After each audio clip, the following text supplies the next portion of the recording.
कडधान्यापासून साकारली पर्यावरणपूरक गणेश मूर्ती. श्रीमंत बालाहौशी गणेश मंडळाची उपक्रमशील परंपरा कायम.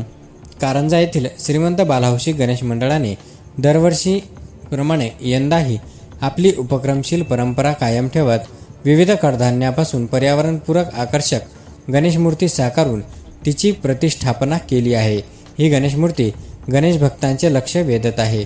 स्थानिक भाजी बाजार परिसरातील श्रीमंत बालाहौशी गणेश मंडळ मागील अंदाजे 15 वर्षापासून गणेशोत्सवात पर्यावरणपूरक गणेश मूर्तीची प्रतिष्ठापना करत आहे. विशेष म्हणजे मंडळाचे पदाधिकारी दरवर्षी स्वतःच्या हाताने व कल्पकतेने मूर्ती साकारत असतात. यावर्षी मंडळाच्या पदाधिकारी व कार्यकर्त्यांनी ज्येष्ठ मंडळींच्या मार्गदर्शनात उडीद, मूग, तूर, चणा, वाटाणा, बरबटी, चणा डाळ, मसूर डाळ अशा 10 ते 12 प्रकाराचे धान्य व लाल माती वापरून पर्यावरणपूरक गणेश मूर्ती साकारली आहे. या मूर्तीची उंची 8 फूट असून वजन सुमारे 100 किलो आहे. अवघ्या 18 ते 20 किलो धान्य आणि लाल मातीचा वापर करून साकारण्यात आलेली ही मूर्ती अवघ्या 20 ते 22 हजार रुपयात तयार झाली आहे. जेथे लाखो रुपये खर्च करून मंडळे प्लास्टर ऑफ पॅरिसच्या गणेश मूर्तींची प्रतिष्ठापना करतात, तेथे श्रीमंत बालाहौशी गणेश मंडळ कडधान्यापासून माफक पैशात गणेश मूर्ती तयार करून तिची स्थापना करून एक नवा आदर्श उभा केला आहे. यापूर्वी या गणेश मंडळाने कवळे, धागा, डायमंड, पेन्सिल, कामठ्यांपासून पर्यावरणपूरक कमी खर्चात आकर्षक गणेश मूर्ती साकारून तिची गणेशोत्सवात प्रतिष्ठापना केली होती. हे येथे उल्लेखनीय आहे. आवश्यकता असेल तरच होते मूर्तीचे विसर्जन. अनंत चतुर्दशीला गणेशोत्सवाची सांगता होऊन गणेश मूर्तीचे विसर्जन होते. श्रीमंत बालाहौशी गणेश मंडळ आवश्यकता असेल तरच गणेश मूर्तीचे पाण्यात विसर्जन करते. एरवी मूर्ती जागेवरच त्याचे साहित्य काढून वेगळी केली जाते. यावेळी मात्र गणेश मूर्तीचे विसर्जन केले जाणार आहे.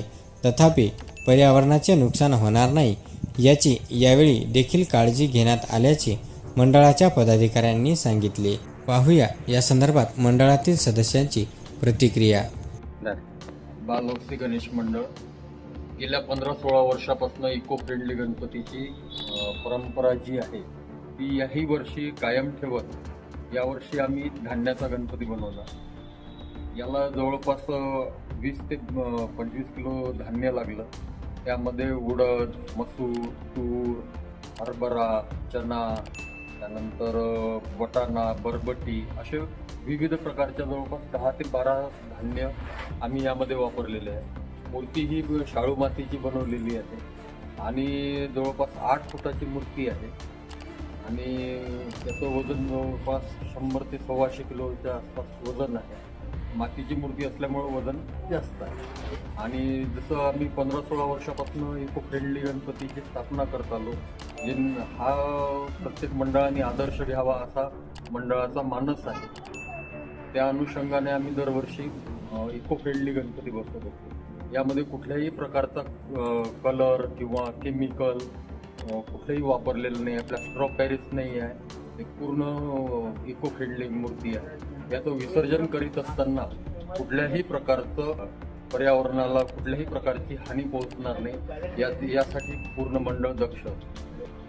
याआधी आम्ही देवनाल्यांचा गणपती केला, डायमंडचा केला, त्यानंतर कवड्यांचा केला. सर्व शिक्षा अभियान जेव्हा चालू होतं त्या वर्षी आम्ही शालेय जे वस्तू असतात पेन्सिल, खोडरबर, जे शाळेसाठी वापरले जातात त्या सर्व वस्तूंचा वापर करून पेन्सिलचा गणपती बनवला होता.